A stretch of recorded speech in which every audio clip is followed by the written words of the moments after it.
Feliz Navidad, iglesia. Feliz Navidad en este día. El gran peligro que corremos en esta temporada es que nos distraigamos con las fiestas.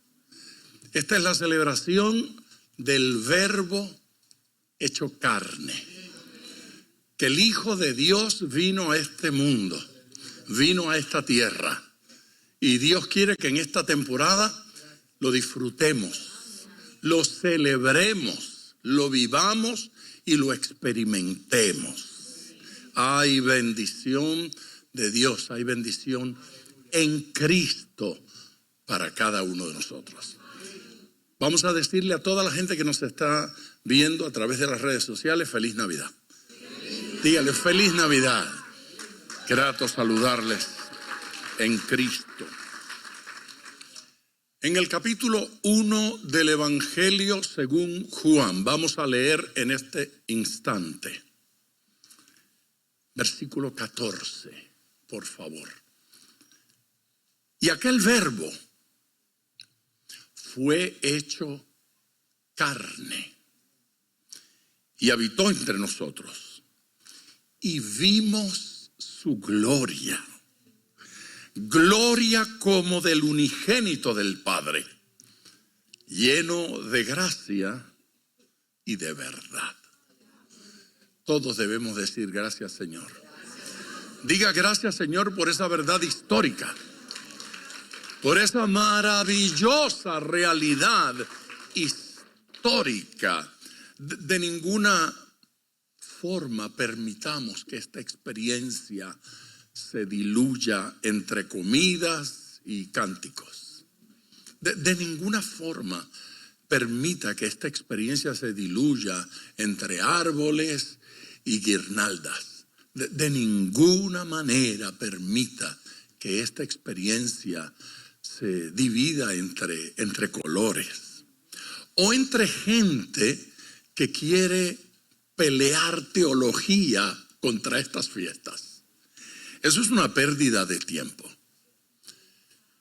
Intentar decirle a la gente que en cierta fecha no se debe celebrar Navidad, cuando nadie sabe en qué fecha nació nuestro Señor Jesucristo, es una cosa tonta. Es nadar contra la corriente. Claro que conocemos la historia. Claro que sabemos que de alguna manera en el cuarto siglo la iglesia existente decidió celebrar caprichosamente en esta fecha. Otra cosa que sabemos que los animales estaban pastando en la parte de afuera y que en esta época, cuando menos en esa región de Belén, es muy difícil que los animales estén fuera porque hace mucho frío. No hace tanto frío como en otros lugares que ustedes conocen, pero hace bastante frío.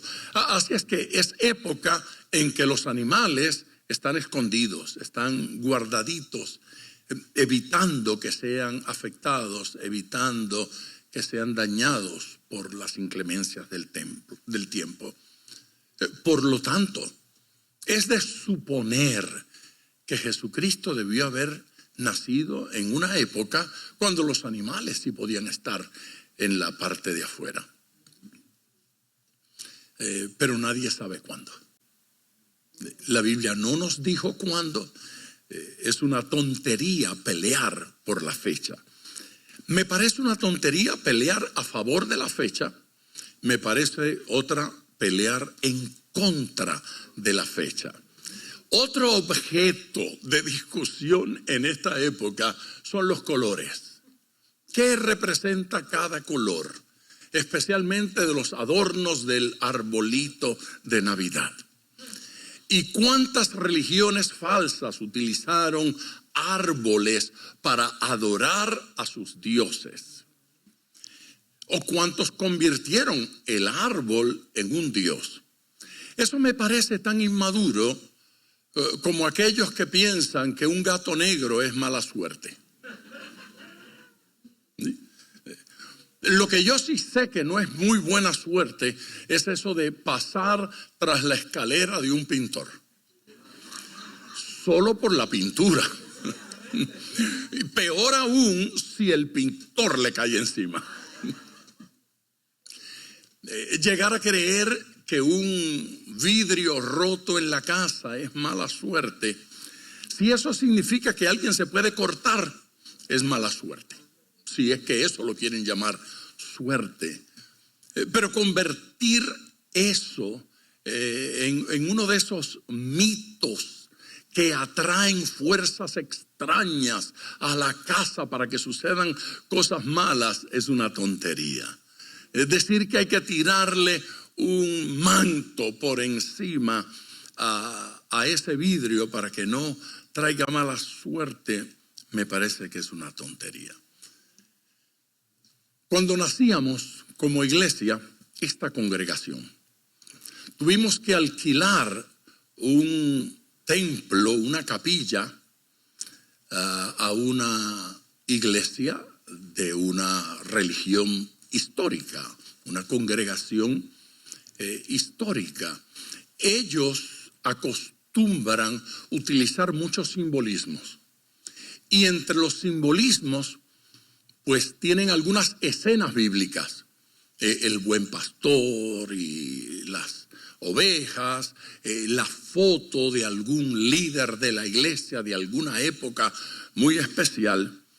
Y teníamos entre las personas que asistían a nuestra iglesia en esa época un par de hermanos, varios, tal vez 3 o 4, a los que esas imágenes, esos cuadros, esas pinturas le parecían ofensivas. Y como la palabra ofensiva no fue suficiente para que yo tomara medidas, claro, yo no podía tomar ninguna medida. En primer lugar, que el edificio no era nuestro. Y en segundo lugar, que no teníamos otro lugar a donde ir. Así es que entre eso y las catacumbas o las alcantarillas, era mejor eso. Y me reuní con los hermanos y le dije, la iglesia se tuvo que reunir en cuevas y catacumbas horribles durante los primeros siglos en varias ocasiones. Y les conté experiencias personales. Conocí a hermanos que tuvieron que esconderse en las alcantarillas para adorar durante alguna época en Rusia, lo mismo en la China y lo mismo en Ucrania. Lugares donde conocí gente que tuvo que adorar así. Le dije, así es que esto me parece mucho mejor. Pero no los convencí. Ni yo a ellos, ni ellos a mí. Entonces tuvimos que negociar porque después de un tiempo, entonces cambiaron la estrategia. Y me dijeron, ¿usted no siente la opresión espiritual? Esas pinturas provocan un ambiente de tiniebla espiritual. Ahora yo tenía 2 opciones. Confesar que no tenía yo sensibilidad espiritual para percibir la opresión, o ceder ante la presión de ni lo uno ni lo otro. Así es que, con mi consabida frase, yo no siento nada. Como el pollito. No ocurrió nada, pero luego uno de ellos trajo una propuesta. Vamos a tener unas sábanas con versículos bíblicos. Y ponemos esos estandartes frente a cada una de ellas y las cubrimos. Eran tan bonitos los textos bíblicos que cedí a la presión y mandamos a preparar los estandartes. Ellos lo propusieron, yo los pagué. Porque siempre es así. Y pusimos los estandartes. Y tapábamos todas aquellas. La realidad es que algunas de las imágenes eran feas. No me pesaba taparlas. Las cubrimos todas. Curioso. Próximo culto.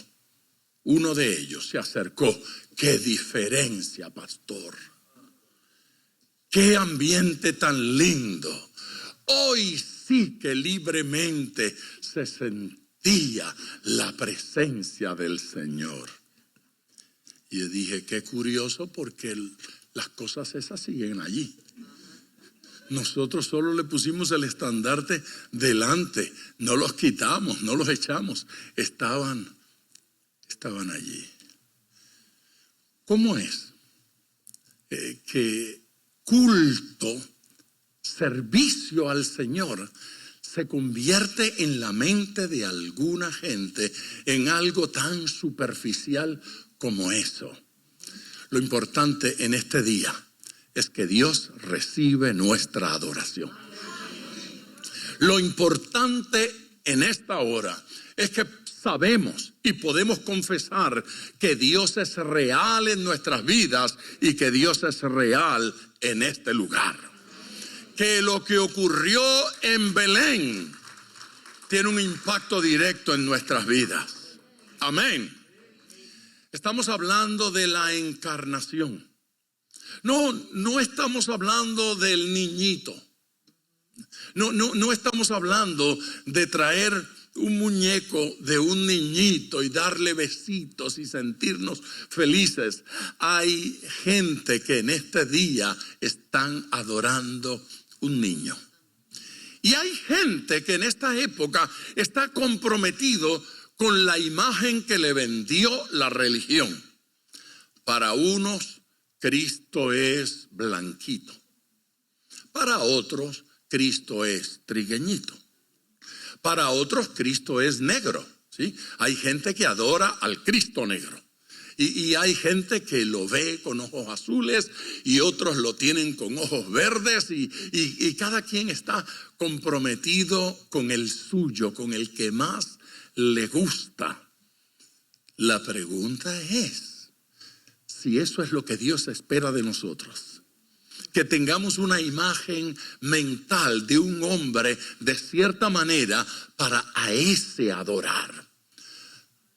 Otros todavía su experiencia es más pobre y triste porque tienen que adorar a un muñeco. Tienen que postrarse ante un muñequito. Claro, en estos días será un niñito. Dentro de 2 meses lo adoran crucificado. Y en un año él nace, crece y muere todos los años. Y viven en esa experiencia. Si usted quiere que su experiencia sea real, adore al Dios verdadero. Adore al verdadero Señor.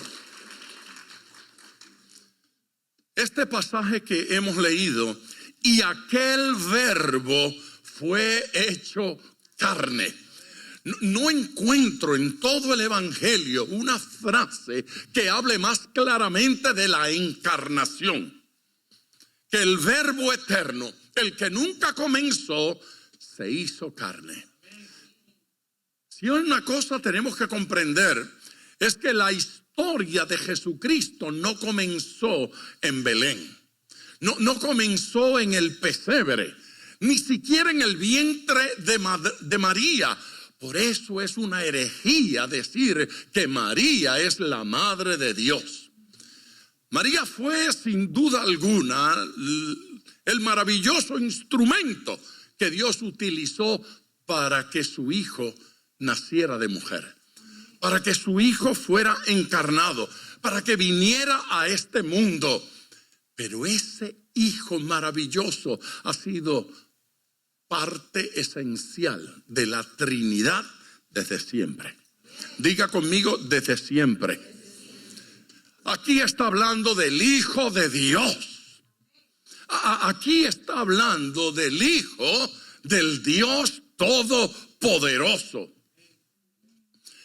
Me gusta la expresión que utiliza el apóstol Pablo cuando escribe a las iglesias en Galacia.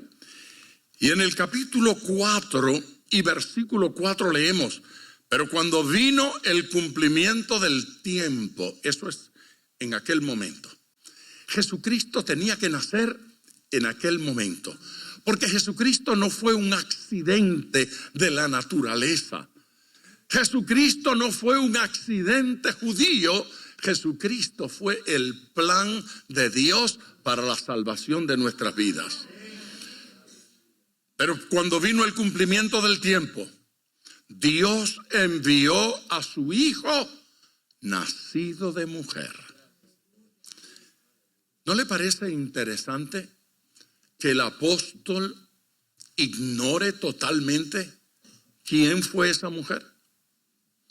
Si hubiese sido tan importante la adoración o veneración a María en la iglesia incipiente, la iglesia naciente, el apóstol Pablo hubiese hecho gran énfasis. Pero su comentario es simplemente nacido de mujer y nacido bajo la ley, para que redimiese a los que están bajo la ley, a fin de que recibiésemos la adopción de hijos. Y por cuanto sois hijos, Dios envió a vuestros corazones el espíritu de su Hijo, el cual clama, Abba, Padre. Alguien que alabe al Señor.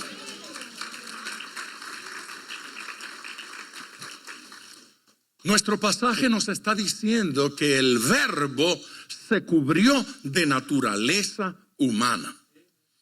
Que el Verbo eterno, el que nunca comenzó a existir, el que siempre fue, el todopoderoso, se hizo hombre, se vistió de mortalidad. Dios no puede ser tocado, Dios no puede morir, Dios no se cansa, Dios no aprende, Dios no puede ser herido, ni siquiera lastimado por nosotros. Se tuvo que hacer carne para poder salvarnos, porque se requería derramamiento de sangre para que nuestros pecados fueran perdonados. Entonces Él decidió hacerse hombre. Él decidió vestirse de carne. Mire cómo lo dice la carta a los Hebreos, capítulo 2, versículo 14. Por cuanto los hijos participaron, otra versión en lugar de participar dice, han llegado a tener en común han llegado a tener en común, participar, llegar a tener en común.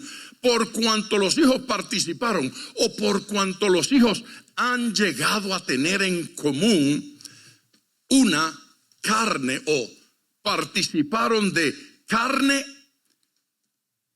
y sangre. Participaron de carne y sangre. Él también, Jesús, participó. En el original, el énfasis hace que algunos al traducir incluyan allí la palabra igualmente, por la fuerza de comparación que hay en el versículo. Él también participó igualmente de lo mismo, a fin de podernos salvar, a fin de hacerse igual a nosotros. Jesucristo tuvo que vestirse de carne. Está hablando de la encarnación. Está hablando del nacimiento de nuestro Señor Jesucristo. Está hablando de la venida del Dios poderoso a la tierra en ese proyecto salvador. No fue obligado por el Padre. No fue un acto de imposición divina. No se trata de que Jesucristo no tuvo otra alternativa. Se trata de que Jesucristo nos amó lo suficiente como para dejar su trono, venir a la tierra, humillarse vistiéndose de carne.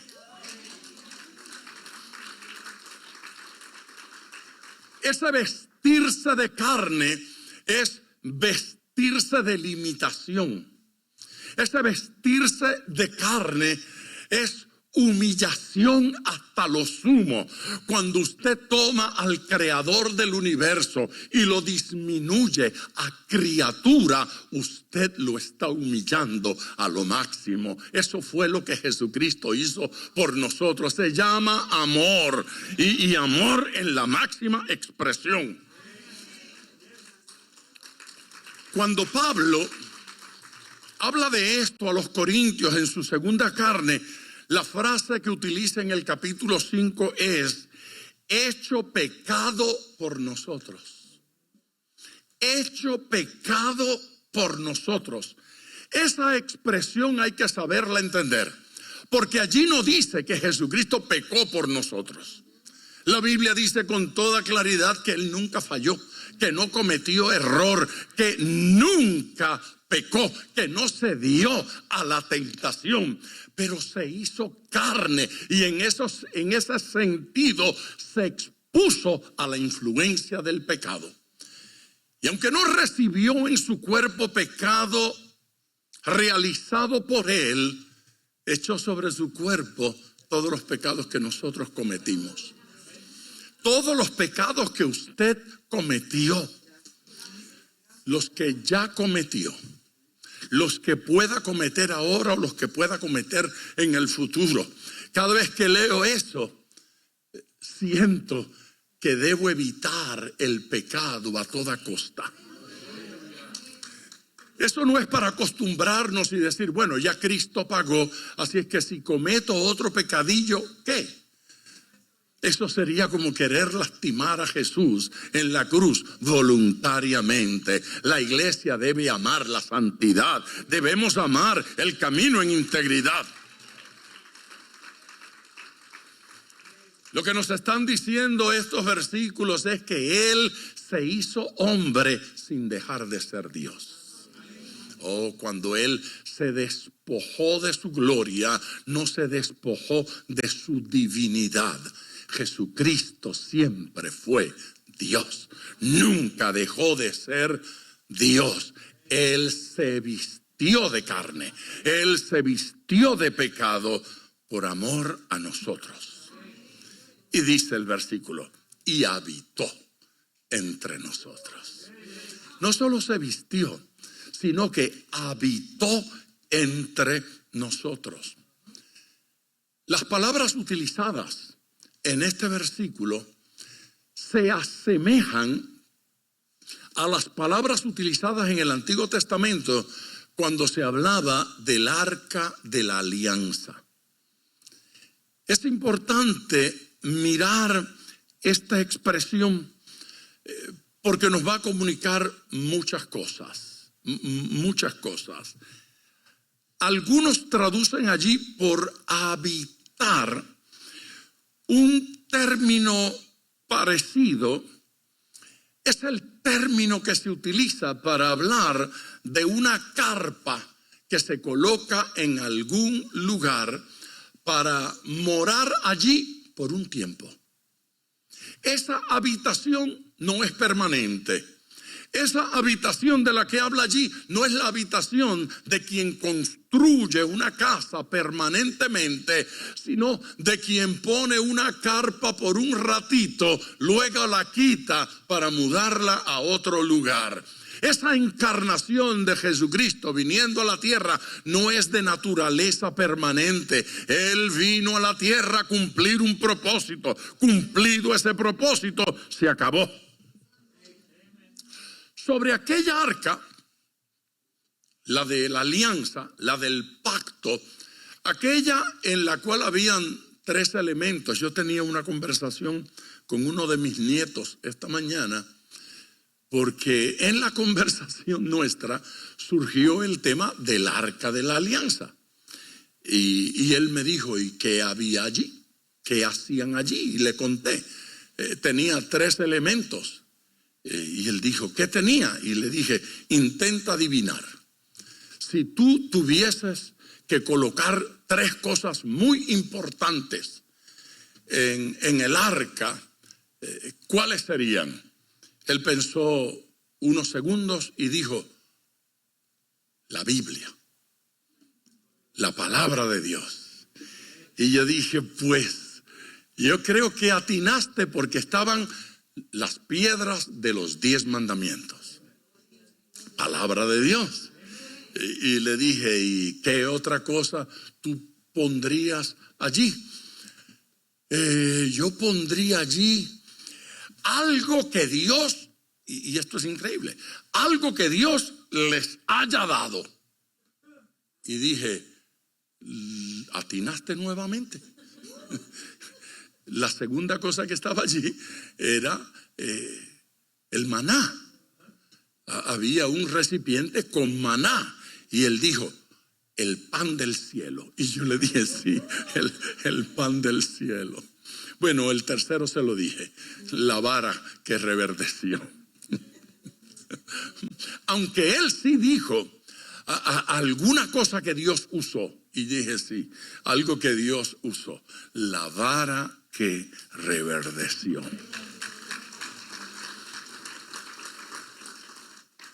La enseñanza antiguo testamentaria es que la presencia de Dios moraba, reposaba sobre aquella arca. Aquella arca representaba la presencia de Dios en medio del pueblo. La idea es como si aquel tabernáculo hubiese sido custodio de esa presencia. Aquí está con nosotros, como si el tabernáculo de alguna forma la protegiera, como si el arca de alguna manera la garantizaba, pero no solo que la contuviera, era más bien que la revelaba. La idea del arca no era esconder la presencia de Dios, sino darla a conocer al pueblo. Conozcan que el Dios que les ama está presente. Conozcan que el Dios que les ama les acompaña. Conozcan que el Dios que les sacó de Egipto les acompaña a través del desierto hasta la tierra prometida.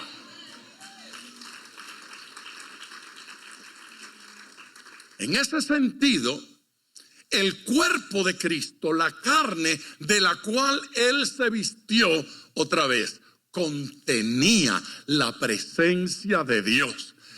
Pero más que contenerla o esconderla, la revelaba. Cristo vino para que conociéramos al Dios eterno. Aleluya. Así es que allí lo que dice es que Dios plantó esta carpa entre nosotros de su presencia. Nos compartió su presencia. Nos hizo conocer su presencia. Nos reveló su presencia. Esa carpa habla del Dios que se convierte en compañero de peregrinaje nuestro a través del mundo. Con Israel a través del desierto, con nosotros a través del desierto de nuestra vida. Y en cualquier etapa de su vida usted puede contar con la presencia de Dios. Cristo vino a hacernos saber que Él estaba presente, que Él es real, que Él nos ama y que Él nos bendice. Vida, desde nacimiento, vida, sufrimiento, obra, muerte, resurrección. Él nos enseña que está con nosotros desde que nacemos hasta que morimos y nos acompaña en nuestra resurrección igualmente. Este Cristo nos da fe para aquí en la tierra y aún después de la muerte. Los que lo aman lo alaban. Los que lo aman le dan gloria. El judío se acercaba a las puertas del tabernáculo cuando quería contemplar la gloria de Dios. Se acercaba a las puertas del tabernáculo cuando quería hablarle, cuando quería decirle. El escritor de la carta a los Hebreos en el capítulo 4, versículo 16, solo una porción, acercarnos con toda confianza al trono de la gracia. De eso se trata. Cristo es el recurso para que nos podamos acercar a Dios. Cristo es el camino, la opción, la alternativa para que tengamos relación con el Dios eterno. Y habitó entre nosotros y vimos su gloria. Eso lo está diciendo Juan. ¿De qué está hablando Juan cuando utiliza esas palabras? En Hebreos, en el capítulo 1, hablando de Cristo, dice que Él era el resplandor de su gloria. El resplandor de su gloria. Resplandor es lo que usted percibe, de eso que brilla. Sí, de eso poderoso, lo que usted percibe, el resplandor. Es una expresión que nos hace pensar en el sol. Sí, no lo puede ver directamente porque queda ciego, pero percibe su resplandor. Jesucristo es resplandor de Dios en la tierra. Aquí, resplandor. La imagen que provoca en mi mente es la siguiente. Hay días nublados, como el de hoy. Hay días oscuros. Hay días de lluvia. Y hay momentos de oscuridad. Llega la noche, todo es oscuro. Alguna gente piensa que el sol se apagó. A eso de las 6, como un dimmer, le van bajando la intensidad al sol y ya está apagado. Lo vuelven a encender temprano. A eso de las 5 comienza otra vez a levantarse. Claro, es más dormilón en invierno que en verano. Pero usted y yo sabemos la verdad. El sol nunca se apaga. Aunque usted no lo perciba, él sigue brillando. Aunque usted no sienta el efecto, él sigue brillando. De la misma manera en que más arriba de las nubes el sol está brillando, Dios resplandece aun cuando usted no perciba ese resplandor. En el tiempo malo, el Señor no ha perdido gloria, no ha perdido poder, no ha perdido amor. Aleluya. Él nos sigue amando y sigue manifestándose en nuestras vidas. Por favor, dele gloria al Señor. Cristo sigue siendo el resplandor de su gloria. No importa lo que vean nuestros ojos. No se deje manipular por ambientes de pura emoción. La fe trasciende a la emoción. La trasciende. Y trasciende a los sentimientos o a los sentidos humanos. Eso de que me tocó, eso de que lo vi, eso de que lo oí. Debemos entenderlo bien. No hay ninguna duda de que los apóstoles vieron cosas que nadie ha visto. Ellos tuvieron un privilegio que nadie tuvo. Como María tuvo un privilegio que ninguna mujer ha tenido. Oh, no. María no era una mujer cualquiera. No era una mujer ordinaria. Era una mujer extraordinaria. Y si usted alguna vez no creyó que ella era extraordinaria, cuando Cristo entró en su cuerpo, la hizo extraordinaria. Cuando el Espíritu Santo vino sobre ella y engendró esa vida maravillosa en ella, la hizo extraordinaria. Como hizo extraordinaria esa familia, fue algo especial. Seguimos recordando el pesebre porque la presencia del Señor lo hizo diferente. diferente. Habrá muchos pesebres. Nosotros continuaremos recordando aquel. No sabemos cómo lucía, pero cuando menos la idea de que en un pesebre dejamos de despreciar al pesebre. La palabra establo no era muy bonita hasta que descubrimos que nuestro Señor nació allí. Y eso cambió totalmente. La cruz era un emblema de destrucción, de muerte, de maldición, hasta que se bañó con la cruz, con la sangre de nuestro Señor Jesucristo. Y esa cruz en el día de hoy no representa patíbulo para ninguna persona.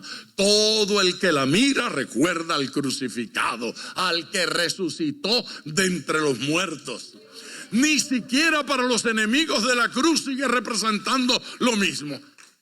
Ni siquiera para ellos. Jesucristo marcó la cruz para siempre. Más que eso quiere hacer con nuestras vidas. En esta Navidad, la intención de Dios es marcarnos para siempre.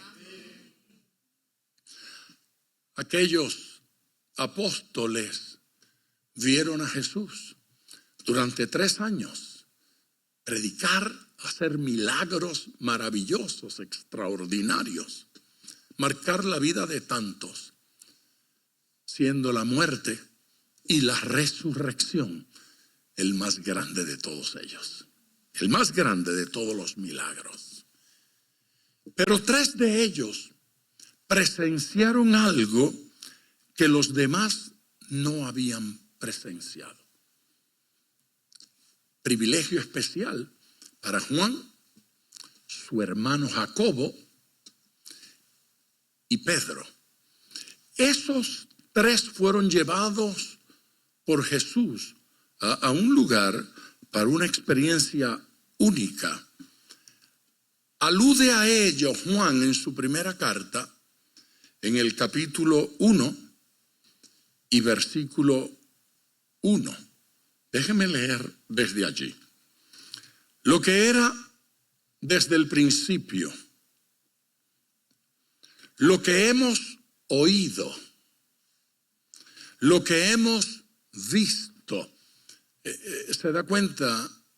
Esos 12 apóstoles fueron únicos en la historia del cristianismo porque ellos fueron testigos de cosas que nadie más puede atestiguar. Lo que hemos visto con nuestros ojos, el énfasis de Juan en esto de con nuestros ojos es para decir, esto no fue una visión espiritual. Nosotros lo conocimos. Dice más, lo que hemos contemplado y palparon nuestras manos tocante al verbo de vida, porque la vida fue manifestada y la hemos visto y testificamos y os anunciamos la vida eterna, la cual estaba con el Padre y se nos manifestó. Esa expresión, se nos manifestó, parece trascender a simplemente los años en que los conocimos o lo conocimos. Lo que hemos visto y oído, eso os anunciamos, para que también vosotros tengáis comunión con nosotros, con los apóstoles. Y nuestra comunión verdaderamente es con el Padre y con su Hijo Jesucristo. Estas cosas os escribimos para que vuestro gozo sea cumplido. Ahora fíjese, la otra persona que estaba allí en esa experiencia a la que alude Pablo fue el apóstol Pedro. Y con solo retroceder una página estamos en la segunda carta del apóstol Pedro. Retrocedemos hasta el capítulo 1 de esa segunda carta Y observe usted que los versículos 17 y 18 nos hacen saber de qué se está hablando. Pues cuando Él recibió de Dios Padre honra y gloria, Él está hablando de un momento, determinado momento, en que Jesús recibe del Padre gloria y honra. Y ellos son testigos de ese momento en que del Padre Jesús recibe gloria y honra. Le fue enviada desde la magnífica gloria una voz que decía: este es mi Hijo amado, en el cual tengo complacencia. Parecido mensaje se escuchó en el bautismo, pero allí lo oyeron todos. Estos tres en el monte de la transfiguración lo viven como nadie lo había vivido y nadie lo vivió después. Y nosotros oímos esta voz enviada del cielo cuando estábamos con Él en el monte santo. Está hablando del monte de la transfiguración. Juan está hablando de eso y ahora Pedro está hablando de eso, y están marcando esa experiencia como algo especial que nos tienen que pasar a nosotros. Es como si Juan y Pedro nos estuviesen diciendo con insistencia: ese con el que nosotros caminamos no era un profeta cualquiera, no era un maestro cualquiera, no era un milagrero cualquiera, era el Hijo de Dios, y nosotros somos testigos de esa gloria que se manifestó. Bien fuerte ese aplauso al Señor. Ay, me gusta la expresión como del unigénito del Padre. O sea, no podría ser ningún otro, como del unigénito del Padre. Él es el único. Nosotros somos hijos por adopción. A través de Cristo llegamos a participar de esa naturaleza, pero Él no. Él siempre fue uno con la divinidad. Nunca comenzó a ser, nunca terminó de ser, nunca dejará de ser. Él siempre ha sido uno con el Padre eterno. Iglesia, adore al Señor.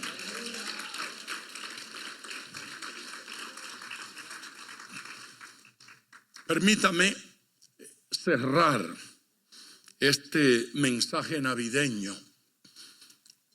con un último comentario, porque nuestro versículo termina diciendo: lleno de gracia y de verdad.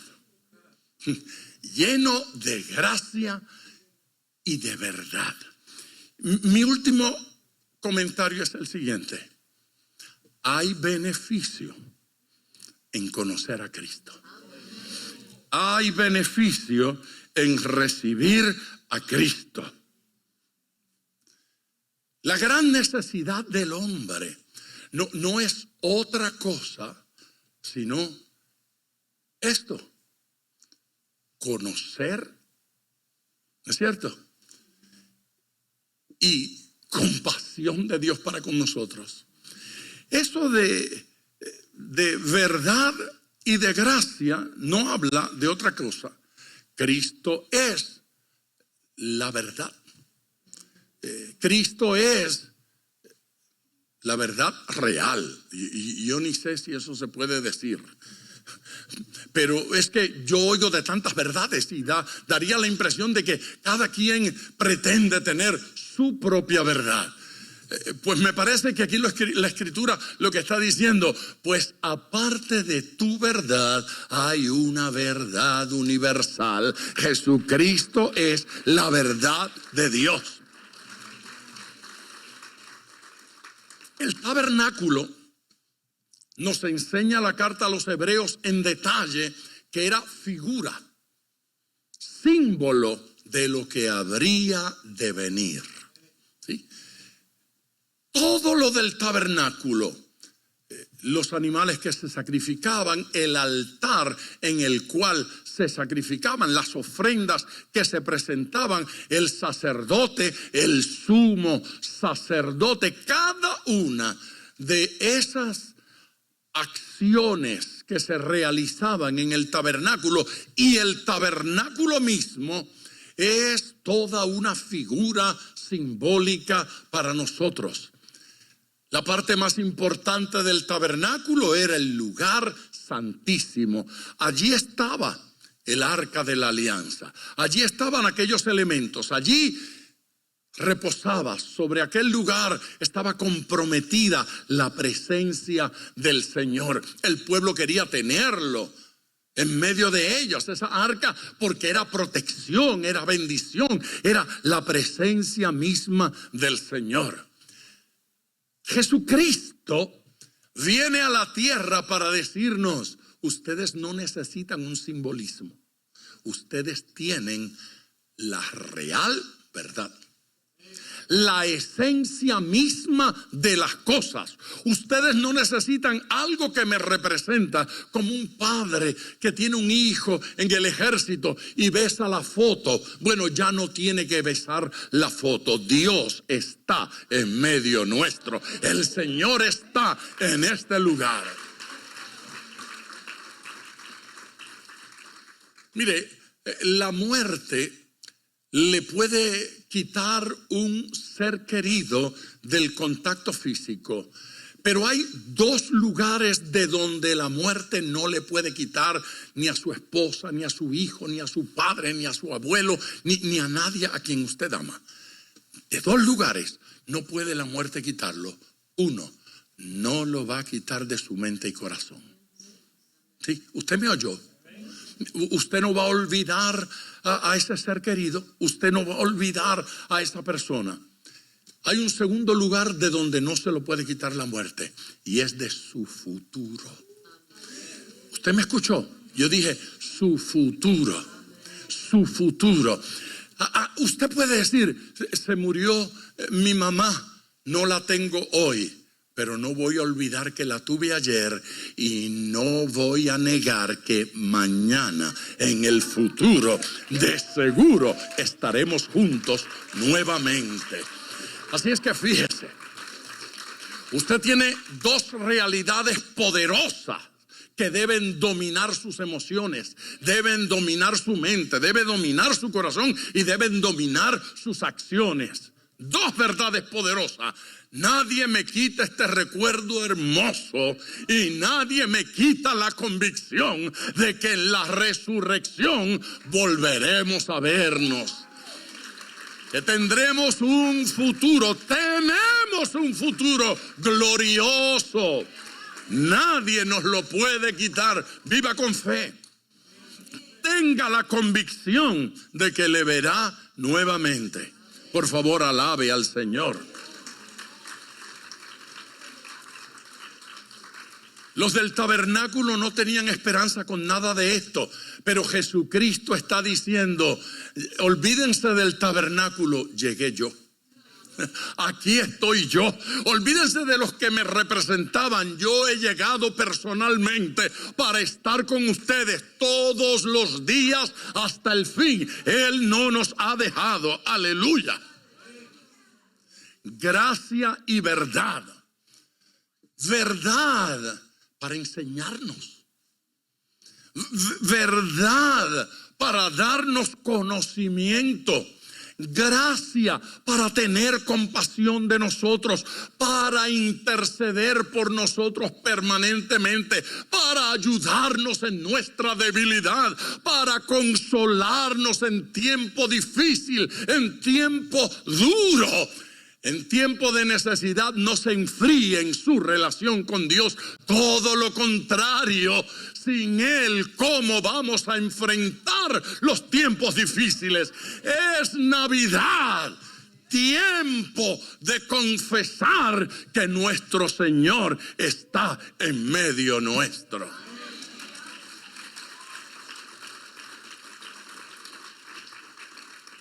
El tabernáculo fue una profecía. Él es real. Él viene. Él va a estar con todos. La encarnación es mucho más que una profecía, es cumplimiento. Él llegó, se hizo hombre, nos salvó y está con nosotros hoy.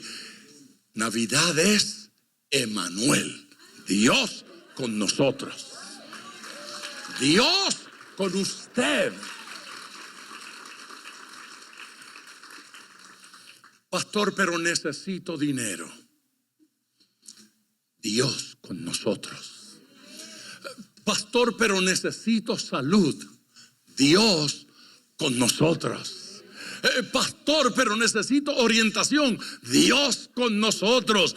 Ante esta voz, Emmanuel, Dios con nosotros, tenemos que decir: estamos completos, no nos falta nada, nada, nada. En Él somos autosuficientes.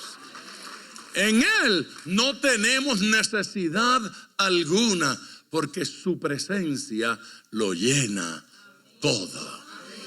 Aprovecha este tiempo para enamorarse de Jesús como nunca antes. Más que en cualquier otro momento en nuestras vidas. Él es gracia, compasión. Él es verdad, conocimiento. Llénese de Él. Nada le va a faltar. Por favor, estemos de pie para hablar con Dios. Estemos de pie para darle gloria. Estemos de pie para bendecirlo, para glorificarle. Estemos de pie para adorar. Estemos de pie para elevar nuestros corazones a una experiencia íntima, profunda, cercana.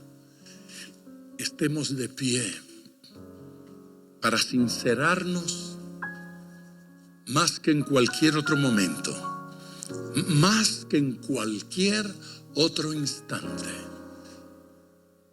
para abrir nuestros corazones en gratitud por lo que Él ya hizo. Se da cuenta, Navidad no habla de un regalito que el Señor quiere hacerle. Navidad no es una cajita que cae por la chimenea con algún capricho. Navidad es mucho más que eso. Más que un regalo, es el regalo. Más que una bendición, es la bendición. Navidad no habla de lo que Dios va a hacer por usted. Navidad habla de lo que ya hizo. De lo que ya hizo. Vive en superficialidad aquel que cree que este es tiempo de pedirle a Dios alguna cosita. Qué superficialidad en el corazón de aquel que piensa que hoy es día de ir al pesebre y arrodillarse junto al niñito Jesús para pedirle algún don. Desconéctese de esa miseria. Comprenda, Navidad es el regalo que Dios le dio a usted hace ya 2000 años. Él le dio ya el gran regalo. Abrácelo y diga: lo tengo todo. Abrácelo y dígale: Señor, lo tengo todo. Te tengo a ti. Dígale: te tengo a ti, Señor. Nada necesito, no necesito cosa alguna. Te tengo a ti. Tengo tu presencia y en ti, Señor, son y están todas las cosas. En ti, Señor, no tengo necesidad alguna. En ti, Señor, estoy completo. En ti, Señor, lo logramos todo. Lo alcanzamos todo. Lo disfrutamos todo. Adórelo, Adore, adore, adore al Señor. Los que se acercaron al pesebre no se acercaron a pedir, se acercaron a dar. Los ángeles llegaron para dar gloria, para dar alabanza, para entonar alabanzas y adoración al que había nacido, para glorificar al Rey de la misericordia y del amor. Aleluya. Adore, adore, adore, adore. Derrame su corazón en la presencia del Señor. Derrame su corazón en la presencia de Dios y de gloria, de gloria, de gloria, de gloria, de gloria. Aleluya, nada puede detener esta presencia maravillosa que se manifiesta entre nosotros. Esa presencia que en forma de misericordia nos llegó y desde Belén no nos ha dejado. Su Espíritu Santo está con nosotros. Su Espíritu Santo está con nosotros. Él está aquí. Él está aquí. Acérquese a Él y glorifíquele. Haga de la Navidad fecha en la cual nos acercamos al Señor. Atienda al Señor. Atienda al Señor. Dele gloria. Dele gloria. Dele gloria. Dele gloria. Dele gloria. Permita que esta gracia y esta unción le alcance. Permita que el toque del Espíritu Santo le alcance. Le alcance.